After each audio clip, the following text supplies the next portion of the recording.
Hello everyone, welcome back to my channel. और कैसे हैं आप सभी? उम्मीद करती हूँ आप सभी बहुत अच्छे होंगे, सेहतमंद और खुशहाल होंगे।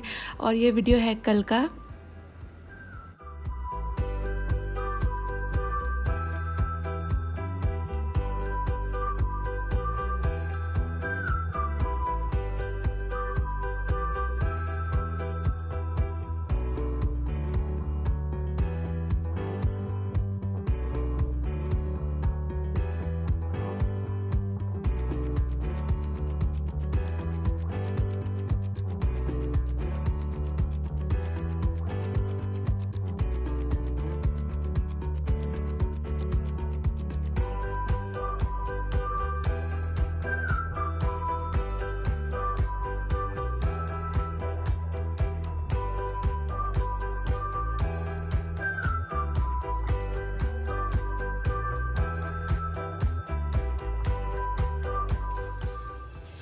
और ये देखिए, मैं है ना ये रोस्ट कर रही थी, तो शर्मा जी ने कहा कि ये तो मैं कर देता हूँ, तू बाकी काम कर ले। हम लोग बेसिकली ब्रेकफास्ट की तैयारी कर रहे हैं। तो ये वर्मिसेली बनाऊंगी मैं। इसकी रेसिपी में पहले आपके साथ शेयर कर चुकी हूँ। इसके लिए थोड़ा आलू काटा है मैंने और थोड़ा सा प्याज, बस। इसमें और कुछ नहीं जाता। हाँ, मटर भी जाता है, वो उधर मैंने रख दिया सोक होने के लिए। और ये देखिए, इसे मिल्क पाउडर कहते हैं बड़े प्यार से, बट ये एक्चुअली डेयरी वाइटनर है। It is not milk powder. ये मैंने शर्मा जी से मंगाया। मेरे पास मिल्क पाउडर है, स्किम्ड मिल्क पाउडर जो होता है, बट वो सबको मिलता नहीं है। मैं बहुत अच्छी रेसिपी आपके साथ शेयर करने वाली हूँ, तो इसलिए मैंने अलग से एवरीडे मंगवाया है, सो दैट रेसिपी आप सब बना सकें। बाय द वे, रेसिपी आज आने वाली है शर्मा जी गुलाब जामुन। मैंने इसलिए पूछा क्योंकि शर्मा जी और मैं रसगुल्ला बोलते हैं। राइट, सफेद रसगुल्ले को, स्पॉन्जी रसगुल्ले को, गुलाबी रसगुल्ले को, गुलाब जामुन को, काला जामुन को हम लोग रसगुल्ला कहते हैं। अगर हमारे उधर कोई बोलेगा ना कि आंटी गुलाब जामुन दे दो, आंटी बोलेगी एक फालतू खा ले बेटा, बट स्टाइल कम मार ले रसगुल्ला। तो हम लोग हर चीज को रसगुल्ला ही बुलाते हैं। We understand that it is gulab jamun, it is kala jamun, और स्पॉन्जी है कि छेना रसगुल्ला है।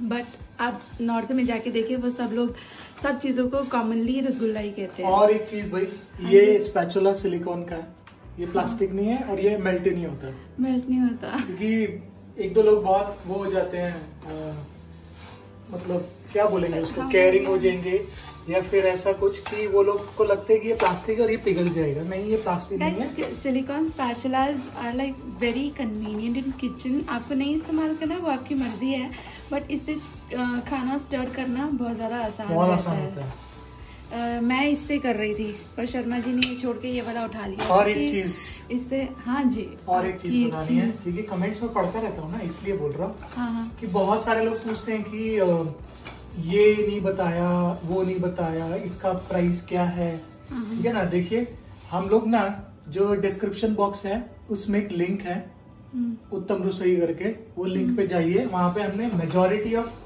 प्रोडक्ट्स जो यूज करते हैं वो डाले हुए हैं। वहां से आपको सब मिल जाएगा। थोड़ा स्क्रॉल करना पड़ेगा, ढूंढना पड़ेगा, पर मिल जाएगा। दूसरी चीज कि ब्लॉग में आपकी दीदी ना बहुत सारी टिप्स एंड ट्रिक्स बताती है, तो अगर आप स्किप करके देखोगे तो यू विल मिस आउट, और फिर आपको लगेगा कि यार ये अच्छे से नहीं बताया। ऐसा नहीं है। अभी लेटली एक वीडियो किया था, उसमें मैंने बताया कि मेरे ज्यादातर बेकिंग पैन जो हैं वो मायर्स के हैं, किचन टूर वाली वीडियो में ना, किचन टूर में, हाँ, वो या तो मायर्स के हैं या किचन क्या है वो, बेकर सीक्रेट। फिर भी मुझे किसी ने पूछा कि क्या ब्रांड है, यानी आप स्किप करके देख रहे हो। स्किप मत करो गाइस प्लीज, बहुत मेहनत से बनती है वीडियोस। देखा करो पूरा, अच्छा लगेगा हमें भी कि आपने पूरा देखा। इस तरीके के क्वेश्चंस आपके भी वहीं सॉर्ट आउट। शर्मा जी, आप ज्यादा इमोशन में आ गई है। हो चुका है, बंद कर दीजिए। अच्छा, मुझे लगा अभी और पकाना है, लाल करना है इनको, लाल नहीं करना होता। होगा ये, हो गया। Let me check. हो गया ना मेरा काम, तो प्रिपरेशन तो हो गई। हाँ बस बहुत अच्छे हो गए, मैं बंद कर रही हूँ। सुंदर ना एकदम। जो वर्मिसेली है ना, ये नाश्ता के लिए one of the appropriate items है।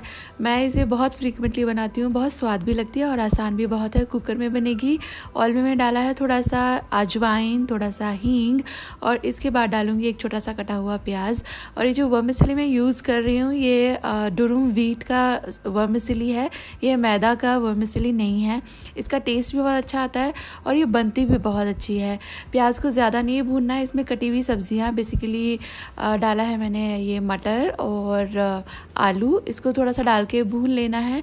और फिर इसके अंदर जाएंगे रूटीन के मसाले, हल्दी, मिर्ची और धनिया का पाउडर।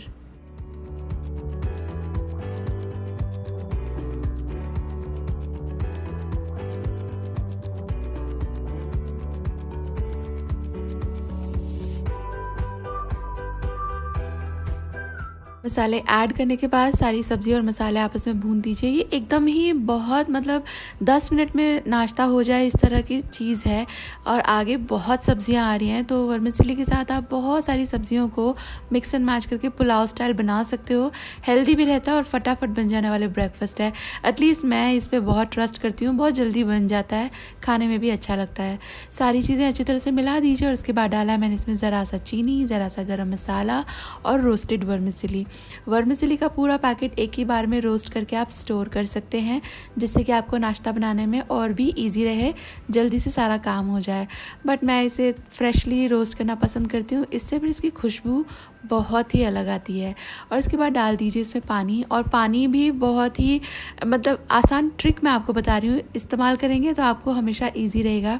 जितना आपका कुकर भरा हुआ है ना सॉलिड चीज़ों से, बस वो हल्की हल्की ढक जाए, हल्की हल्की दिखते रहें। देखिए कितना पानी है, एकदम ही पानी में छुपा नहीं दिया है हमने चीज़ों को। सिर्फ इतना पानी आप इसमें डाल के 2 सीटी लगा दीजिए। स्वाद के हिसाब से मैंने नमक डाला था। सीटी आ गई है, 2 सीटियाँ। प्रेशर ऑटोमेटिकली रिलीज़ हो जाने के बाद लिड खोलिए और ये देखिए कितना खिला खिला वर्मिसेली पुलाव बनता है। बहुत मज़ेदार खाने में। और बना के देखिए 10 से 15 मिनट, इससे ज़्यादा आपको किचन में नहीं खड़ा होना पड़ेगा।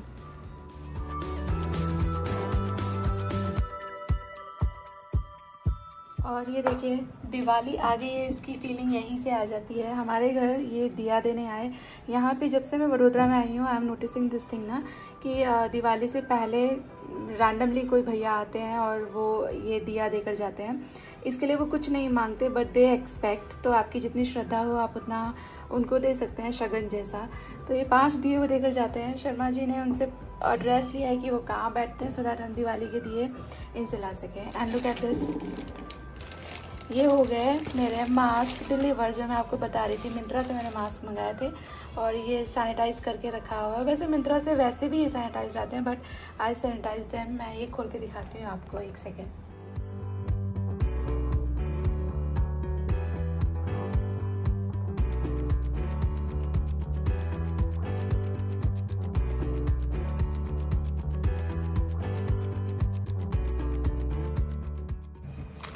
देखिए ये ऐसे हैं, थोड़े फंकी लुकिंग है ना। आई जस्ट वांटेड ऐसा कोई, क्योंकि मेरे पास सारे वो डॉक्टर मास्क जैसे हैं सारे। तो ये 3 का एक सेट है और ये भी 3 का एक सेट है। आइडेंटिकल ही है ये, एज इन दोनों पैक्स आइडेंटिकल हैं। इसके अंदर इस तरह के 3 हैं। और अभी ये देखिए मलाई है, ये डब्बा है ना, टूट गया। ये निकाल रही थी मैं, फ्रीज़र में रखती हूँ ना इसको, तो निकाल रही थी तो गिरते एकदम से टूट गया। फ्रीज़र में आप कुछ भी रखिए वो चीज़ एकदम ही ग्लास के जैसी हो जाती है। मलाई निकाल के रखा है बाहर। मैं इसका अभी थोड़ी देर बाद घी करूँगी। थोड़ा सा मैंने यहाँ पे पनीर भी निकाल के रखा है, क्योंकि मैंने आपको बताया था आज मैं गुलाब जामुन बनाने वाली हूँ। एक्चुअली काला जामुन है वो, क्योंकि जो आपका गुलाब जामुन होता है ना उसमें सिर्फ मावा जाता है, और जो आपका काला जामुन होता है उसमें थोड़ा पनीर भी जाता है। तो ये मैंने निकाल के रखा हुआ है, जिससे ये थोड़ा सा सेट हो जाए। फिलहाल मैं चाय बनाऊंगी। देखिए चाय का कलर आज कितना बेकार है। शर्मा जी शर्मा जी दिया जलाने की तैयारी शुरू कर रहे हैं। आजकल थोड़ी सी ठंडक हो गई है, हालांकि यहाँ उतनी ठंड नहीं है। हम लोग ये देखिए समर्स के ही कपड़ों में रहते हैं, उतना ठंड नहीं है, बट घी के लिए ठंडक है, घी जम जाता है।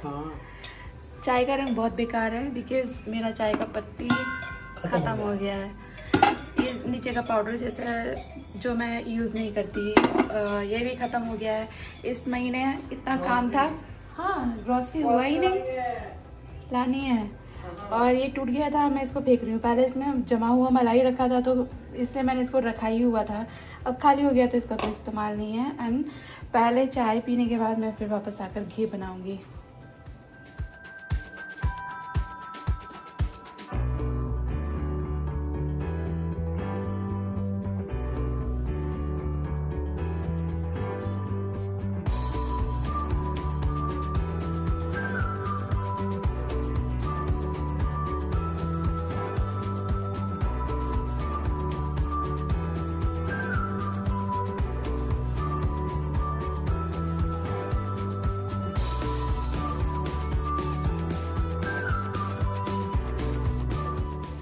ये देखिए, जब भी थोड़ी सर्दियां होती है ना और आपको ये जो मिक्सचर है ये बहुत ठंडा फील होता है तो थोड़ा गर्म पानी डाल दीजिए। गर्म से मतलब रूम टेम्परेचर, तो तुरंत ही ये बटर छूट जाएगा। और अगर आपको ये थोड़ा सा गर्म होता नजर आए, आपको ये जो बटर है ये स्टिफ इनफ ना नजर आए ना, तो आप इसमें थोड़ा सा चिल्ड वाटर डालिए तो तुरंत से बटर छूट जाता है। और ये देखिए मैंने हाथ से ही किया है, 5 मिनट भी नहीं लगे मुझे। एंड इसको अब चाहे तो पूरा आप ऐसे गोला बना के उतार लीजिए, पर बेटर रहेगा कि आप इसके ना ऐसे छोटे छोटे से लोइयां तोड़ के निकालिए, इजी रहता है।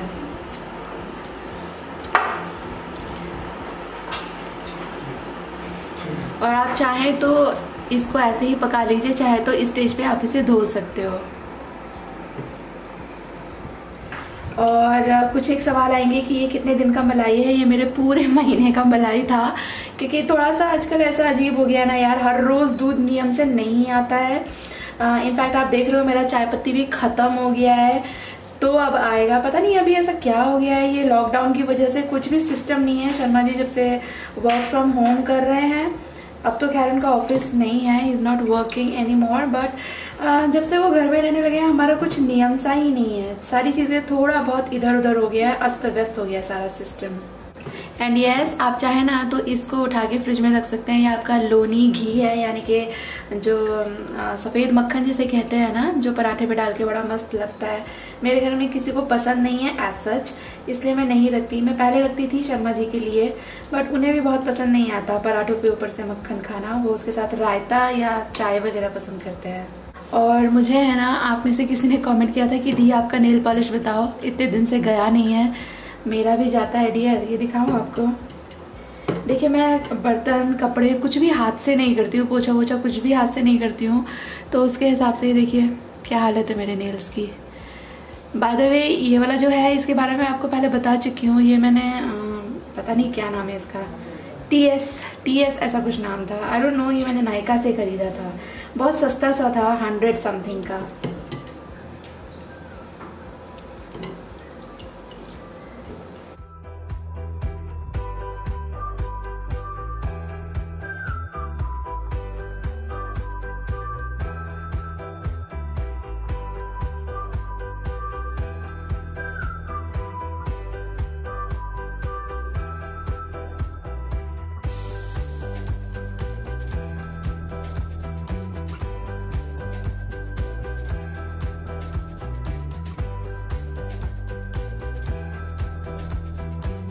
और ये देखिए ये घी पक चुका था, मैंने इसको बंद कर दिया है। अब इसमें बबलिंग नहीं हो रही है ना, तो इसको हमेशा गैस बंद कर दीजिए, थोड़ा सा ठंडा होने दीजिए, उसके बाद ही छानिए।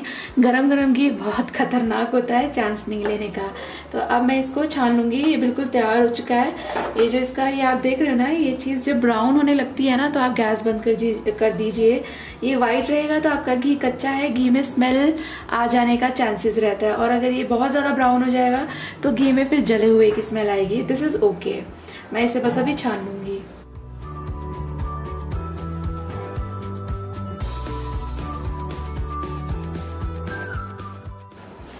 और ये देखिए घी हो गया तैयार। पूरे महीने का मलाई से 1 लीटर से कम का ये घी तैयार हुआ है। ये मेरा जो बर्तन है ना 1 लीटर है, तो जो आपने देखा था शुरू में जितना भी मक्खन था उससे ये घी बना है।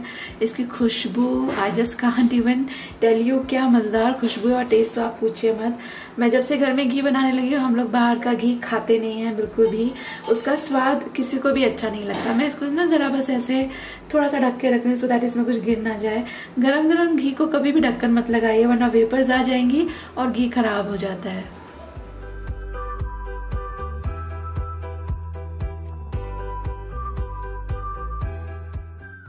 और ये देख रहे हो आप, ये बेसिकली मैंने मीशो का हॉल शूट किया था, तो उसके बाद ये सब रैप अप नहीं किया। अभी मैं इसको रैप अप कर देती हूँ। बेसिकली इसी के चक्कर में मैं लेट हो गई। मुझे आज वो रसगुल्ले बनाना था, एज इन गुलाब जामुन बनाना था, बट इसके बाद मुझे टाइम नहीं मिला, काफ़ी वर्क लग गया इसमें, तो अभी वो मैंने पोस्टपोन कर दिया है। मैं पर बनाऊंगी ज़रूर, आपको रेसिपी देनी है मुझे, बहुत अच्छी वाली रेसिपी है। आप जब ये ट्राई करोगे ना तो आई बिलीव आप बार बार ट्राई करेंगे because it is very easy. और हाँ, मीशो के बारे में मुझे आपसे थोड़ा बात करना था। एक्चुअली व्हाट हैपेंड ना, festival season is around the corner, तो the guys approached me for a video.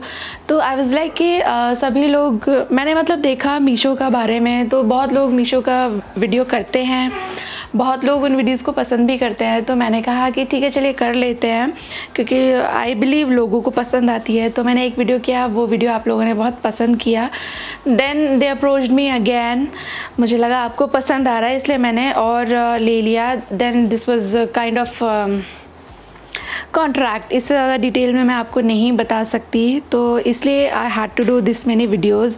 But now I am feeling like कि आपको उतना पसंद नहीं आया, बट आई वाज लाइक कि ट्राई तो करना चाहिए, कभी ना कभी नई चीज़ के लिए फ़र्स्ट टाइम होता ही है।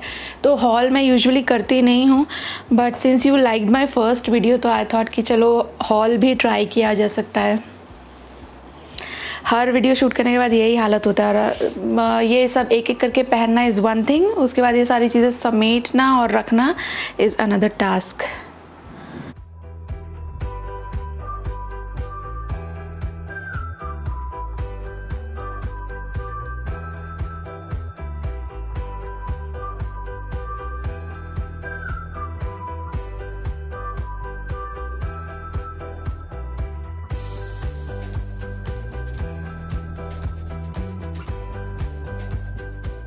और जैसे ही बेड क्लीन हो गया, सारे के सारे आके बेड पर बैठ गए। शर्मा जी के बालों में शानू लगा रही है ऑयल, और जो भी ऑयल वगैरह वो लगा रहे हैं ना, उससे उनके बालों पे असर बहुत हो रहा है। कलर नहीं किया है, वाइट दिख रहे हैं, उस चीज़ को प्लीज़ इग्नोर। मैं बालों की क्वालिटी के बारे में बात कर रही हूँ। शर्मा जी के साथ के जितने भी बॉयज़ थे जो बॉल्डनेस महसूस कर रहे थे, उनमें से ज़्यादातर का जो स्किन है वो स्मूथ दिखने लगा है। जो स्कैल्प होता है ना, उस पर एक शाइन सी आ जाती है, दैट शोज़ कि अब कभी बाल वहाँ नहीं आएंगे। बट शर्मा जी जो भी प्रिकॉशंस ले रहे हैं, बेसिकली वो सारी चीज़ें मैं टाइम एंड अगेन आपको वीडियोस में बताती रहती हूँ। उसकी वजह से भले ही उनकी ग्रोथ कम है, लेकिन अभी तक वो कहते हैं ना, वो टाट दिखने लगी, वो चमकता रहता है ना सर, फिर ऐसा चमकदार सी हो जाती है जब आपकी स्कैल्प, तो फिर वहाँ बाल नहीं आते। पर शर्मा जी का भी ऐसा नहीं हुआ है, ग्रोथ स्लो है बट है। अभी वो उतने ज़्यादा बॉल्ड नहीं दिखते हैं जितना उनके साथ के लोग बॉल्ड हो चुके हैं ऑलमोस्ट। और खुशी की फरमाइश पे आज हम बहुत दिनों बाद खेल रहे हैं लूडो। ज़्यादातर लोगों के लॉकडाउन का सहारा रहा है ये लूडो। हम लोगों ने लॉकडाउन में भी कभी उतना नहीं खेला, टाइम नहीं मिलता था, और अभी भी जब बच्चे इंसिस्ट करते हैं तो हम उन लोगों के साथ एक राउंड खेल लेते हैं, because it needs 4 players, otherwise उतना टाइम नहीं मिलता है यार खेलने का। हेलो एवरीवन, और हम लोगों को है ना आपके साथ कुछ शेयर करना है। शर्मा जी। हाँ,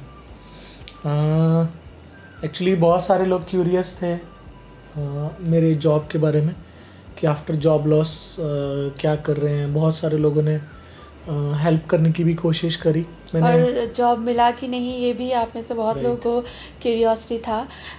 तो जस्ट बिकॉज आप लोग इतना हम लोग को अपना मानते हो, तो ये हमारा भी थोड़ा फिर फ़र्ज़ आ जाता है कि हम लोग आपके साथ क्लियर रहें। तो मैं आपको बताना चाहूँगी कि शर्मा जी का ये जो उन्होंने जो रिज़ाइन किया है, उससे कुछ वैसे तो वो 4-5 साल से नया जॉब ढूंढ रहे थे। वो चाह रहे थे कि थोड़ा सा बेटर प्रॉस्पेक्ट्स मिले ग्रोथ एंड डेवलपमेंट के हिसाब से, बट उतना क्या बोलते हैं उसको, उतना बड़े तौर पर, बड़े पैमाने पे रिगरसली वो नहीं ढूंढ रहे थे जॉब के लिए। ही जस्ट वांटेड अनदर जॉब, जैसे कि आईटी में कल्चर है ही। पर तब जो कुछ ऑप्शंस मिले भी, कोई ऑफ़र आए भी, तो वो इफ़ एंड बट और इवैल्यूएशन में कुछ ठीक नहीं लगे, तो उस वक्त नहीं पिक किया। मैं आपको बताना चाहूँगी यहाँ पे सबसे बड़ा रीज़न ये है कि शर्मा जी को जो भी ऑफ़र्स आते हैं वो हम लोग को ज़्यादातर छोड़ने पड़ते हैं। वो इसलिए क्योंकि दे इन्वॉल्व रीलोकेशन, क्योंकि वडोदरा एक छोटी सी जगह है, यहाँ पे बहुत ज़्यादा अपॉर्चुनिटीज़ हैं नहीं। पर जो दूसरी सिटीज़ हैं, जो बिग सिटीज़ हैं, टियर 1 सिटीज़ हैं या हब सॉर्ट ऑफ सिटीज़ हैं, वहाँ पे अपॉर्चुनिटीज़ हैं। तो जब वो वहाँ की कंपनीज़ के लिए अप्लाई करते हैं तो सिलेक्शन हो भी जाता है, but they ask for relocation. और अभी हम लोगों ने यहाँ पे इतना पैसा भी खर्च कर दिया है, इतना आसान नहीं है रीलोकेशन एकदम से। जब शर्मा जी और मैं थे सिर्फ, तो हम लोग चले जाते थे कहीं भी, बट अभी बच्चों का स्कूल भी है, मिड सेशन उनका स्कूल नहीं छुड़वा सकते, बहुत चीज़ें देखनी पड़ती हैं। और सेकेंडली कि क्या होता है कि एक सबसे बड़ा जो प्रॉब्लम ये आता है वो ये होता है, आप थोड़ा पास आ जाओ ना। हाँ, जो सबसे बड़ा प्रॉब्लम होता है ना वो ये होता है कि उसमें रिलोकेशन में सिर्फ ऐसा नहीं है कि आप गए और आप दूसरी सिटी में जाके रहने लगे। अगर आप टियर 2 सिटी से, जैसे कि बड़ौदा है, टियर 2 सिटी से अगर आप टियर 1 सिटी में जाते हो तो जो एक्सपेंसेस हैं वो एकदम शूट करते हैं। एग्जैक्टली। जो चीज़ जैसे हम लोग यहाँ पर रेंट पर अगर रहते थे 10,000 रुपीज़ में, तो वहाँ पर उसी घर के लिए, सेम साइज घर के लिए आपको रेंट डबल देना पड़ेगा, डबल से भी ऊपर आई वुड से, क्योंकि बैंगलोर, मुंबई, दिल्ली सब जगह ऐसा ही है। आप जहाँ पर भी जाओगे रेंट इज़ लाइक, वो कहते हैं ना, मैनीफोल्ड हो जाता है। और रेंट इज़ वन थिंग, बच्चों का स्कूल होता है, फिर स्कूल से रिलेटेड और भी चीज़ें होती हैं। स्कूल आजकल अगर आप बच्चों को अच्छी एजुकेशन देना चाहते हो तो it's a business of lakhs, अब थाउजेंड्स में बात बनती नहीं है। अच्छी education is costly these days, और फिर स्कूल का फ़ीस अपने आप में बढ़ जाएगा। फिर related stuff like stationery, activities, school में अपनी ही इतनी एक्टिविटीज़ होती हैं जो हज़ारों रुपए ऊपर से ही लग जाते हैं। देन ये आना जाना, ये सब भी ऑलरेडी हम लोग को ये एक्सपेंसिव पड़ता है, और बड़ी सिटी में जाएंगे तो एक्सपेंसिव हो जाएगा। वैसे हम लोग इस बारे में बात नहीं कर रहे थे। आई वाज सेइंग कि this was the biggest constraint कि हम लोग कभी कोई अपॉर्चुनिटी पिक नहीं कर पाए। फिर जब शर्मा जी ने पेपर्स रख ही दिए अपने, तो आप में से बहुत लोगों ने हेल्प करने की कोशिश की, एड्रेसेस भेजे एचआर्स के, शर्मा जी ने अप्लाई किया। उनका इंटरव्यू वगैरह कहाँ तक गया वो उनको बेहतर पता है। सॉरी। पर फिर वही बात है, एक दो जगह क्लियर भी हुआ, बात आके फिर अटक जाती है रीलोकेशन पे। वडोदरा में कोई उतना पैकेज नहीं देने को तैयार है जितना शर्मा जी ऑलरेडी ड्रॉ कर रहे थे, उससे कम में आप कह सकते हो कि जब जॉब नहीं है तो जाना चाहिए, लेकिन जल्दीबाजी का एक डिसीज़न आगे तक का पूरा आपका जो करियर है वो ख़राब कर सकता है। फिर ये स्टेप आगे कभी भी जस्टिफाई नहीं कर पाया जा सकेगा कि क्यों आप कम पैकेज पे या लेसर अकाउंटेबिलिटी एंड रिस्पॉन्सिबिलिटीज़ पे आपने ज्वाइन किया। आप में से जो लोग भी एमएनसी कल्चर में हैं वो मेरी बात बहुत अच्छी तरह समझ पाएंगे। तो नाउ द इम्पॉर्टेंट पार्ट कि जो मुझे आपके साथ शेयर करना है वो ये कि पिछले कुछ एक साल जैसा हुआ है कि ये मेरा प्लान था कि मैं ऐसा कुछ करने वाली हूँ। मैंने अपने लिए सोचा था क्योंकि शर्मा जी का करियर चल ही रहा था। मैंने यूट्यूब नया ही शुरू किया था, मैं इतना ज़्यादा कॉन्फिडेंट नहीं थी यूट्यूब के बारे में। सब लोग बोलते भी हैं यूट्यूब आज है कल नहीं है, no one knows about it ना। तो आई थॉट जब आप लोगों ने मेरे बनाए खाने को पसंद करना शुरू किया, मेरे रेसिपीज़ आपको अच्छे लगने लगे, तो आई थॉट कि मैंने अपने लिए एक करियर प्रोग्रेशन सोच लिया था, कुछ तो बिज़नेस शुरू करना है। तो थिंग इज़ कि मैं फिर बिज़ी हो गई, मुझे टाइम नहीं मिला। बट अभी जब इस तरह के हालात हमारे सामने आ गए हैं, जब शर्मा जी को अभी तक उस तरह का कोई जॉब मिला नहीं है, तो पिछले कुछ वक्त से हमने एक पर्टिकुलर एंगल में भी काम करना शुरू कर दिया है। Now Sharma ji is not looking for any job. Actually हम लोग अपना बिज़नेस शुरू करने वाले हैं, और बिज़नेस ऐसा नहीं होता है कि आपने सोचा और आप कल से शुरू कर दें। उसकी बहुत सारी फॉर्मेलिटीज़ होती हैं जो हमको भी नहीं पता था। एक्चुअली ये शर्मा जी का ही थॉट था कि जब आप कोई बड़ा काम करते हो तो प्रॉपर चैनल होना चाहिए उसका। तो शर्मा जी टुक असिस्टेंस ऑफ सीए, जो उनका ऑलरेडी देख रहे थे ना, क्या कहते हैं उसको, टैक्स वगैरह जो देख रहे थे, उन्हीं से उन्होंने बात किया। तो फिर उनसे बात करके पता चला कि इतना आसान नहीं है, there are so many steps to be taken. तो अभी 3-4 हफ्ते हो चुके हैं इस चीज़ को कि हम लोगों ने इस तरफ काम करना शुरू कर दिया है। कई तरह के सर्टिफिकेशन, रजिस्ट्रेशन वगैरह चाहिए होते हैं, तो कुछ हो गए हैं, कुछ हो रहे हैं। Sharma ji will tell you more. हाँ, तो मतलब अभी जो भी ये चल रहा है ये सब प्रोसेस में है। मोर देन 60% काम हो चुका है, 40% बाकी है, और 100% आप लोगों का हमको विशेस चाहिए, आप लोगों की ब्लेसिंग्स चाहिए कि हम आगे इस चीज़ में सक्सेस कर पाएँ। And certainly without your cooperation, support, ये यहाँ तक पहुँचना पॉसिबल ही नहीं था। तो थैंक यू सो मच, जो भी आप लोगों ने अभी तक हमको सपोर्ट किया, हम लोग को कोऑपरेट किया। और जल्दी हम लोग रिवील करेंगे जैसी चीज़ें शेप में आनी शुरू हो जाएंगी, हमारे पास कुछ होगा डिटेल शेयर करने के लिए। जब सॉलिड होगी हमारे पास पूरी इन्फॉर्मेशन, विल सर्टेनली शेयर आपके साथ। हाँ जी, एग्जैक्टली। क्योंकि इस तरह आधी बात बता के बेकार में कोई वो नहीं है, सिर्फ मैं आपको जानकारी देने के हिसाब से बता रही हूँ कि अब आप में से बहुत लोग बहुत वरीड थे, आई टेल यू।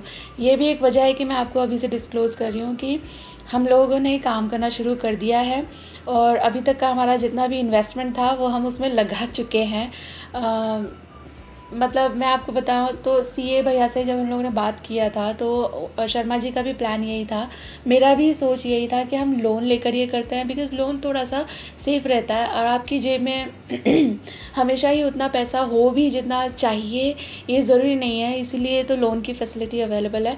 बट हमारा लोन हुआ ही नहीं, आई डोंट नो क्यों, वहाँ पे क्या प्रॉब्लम्स हो गए, हमारा लोन हुआ ही नहीं। तो थोड़ा लोन करके में रीज़न क्या था कि जो एग्जिस्टिंग बिजनेसेस हैं, जो ऑलरेडी बिजनेस चल रहे हैं, जो रन कर रहे हैं, अगर वो 5-6 मंथ्स पुराने भी हैं और उनका कुछ टर्नओवर है, सपोज उनको इनकम हो रही है, तो लोन मिलना इज़ ईजी। बट फॉर जो नए स्टार्टअप होते हैं उसके लिए या तो आपको प्राइवेट इंस्टीट्यूशंस पे जाना पड़ेगा, और जो गवर्नमेंट स्कीम्स होती हैं उसमें भी बहुत तरीके की डॉक्यूमेंटेशन होता है, काफ़ी लेंदी प्रोसेस होता है, प्रोजेक्ट्स रिपोर्ट्स और ये और वो बहुत सारे प्रोसेस होते हैं। तो इसलिए वो चीज़ हम लोगों ने अभी के लिए विड्रॉ कर दी, बिकॉज उतना ज़्यादा फॉर्मेलिटीज़ में जाएंगे तो चीज़ें और पुश करनी पड़ेंगी, डेडलाइंस मीट करना मुश्किल हो जाएगा। तो इसीलिए हमने वो अभी के लिए छोड़ दिया, और we have put our own savings into it.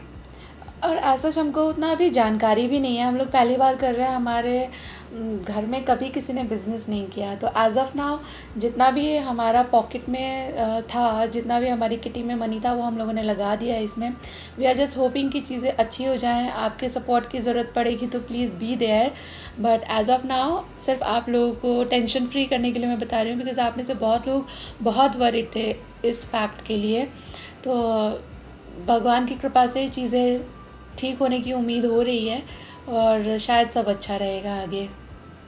Yes, hope for the best. Hope for the best. And thank you so much as always, जो आप सपोर्ट देते हो, और जो भी आपने आज तक हम लोग को हमारे हार्ड टाइम्स में मोटिवेट किया, अंडरस्टैंड किया। कुछ लोग उल्टा पुल्टा लिख जाते हैं, तो आप ही लोगों में से फिर बहुत सारे लोग जाके समझ जाते हैं कि गलत है, तो वहाँ पे आप लोग चीज़ें क्लियर करते हो, ये बहुत अपनापन है। हाँ, बहुत बड़ी मोटिवेशन है ये अपने आप में, राइट, अपने आप में, एग्जैक्टली। तो बस इसी के साथ आ गए हम इस वीडियो के एंड पर, और तो कुछ बताना जैसा अभी है नहीं। अभी तो कुछ नहीं है। अभी जैसा शर्मा जी ने कहा कि 60% जैसा ही हुआ है, तो उतना ही हम लोगों ने आपको बता दिया है। सारी चीज़ें एकदम से मैं अभी बता दूँ उससे फिर ना मज़ा नहीं आता। जैसे जैसे चीज़ें होती जाएंगी, I let you know everything, आपको तो सब कुछ पता चल ही जाएगा 100%। तो बस हम करेंगे इस व्लॉग का एंड। आप सभी रखें अपना ढेर सारा ख्याल, और हमें दीजिए इजाज़त। Bye bye, take care, good night.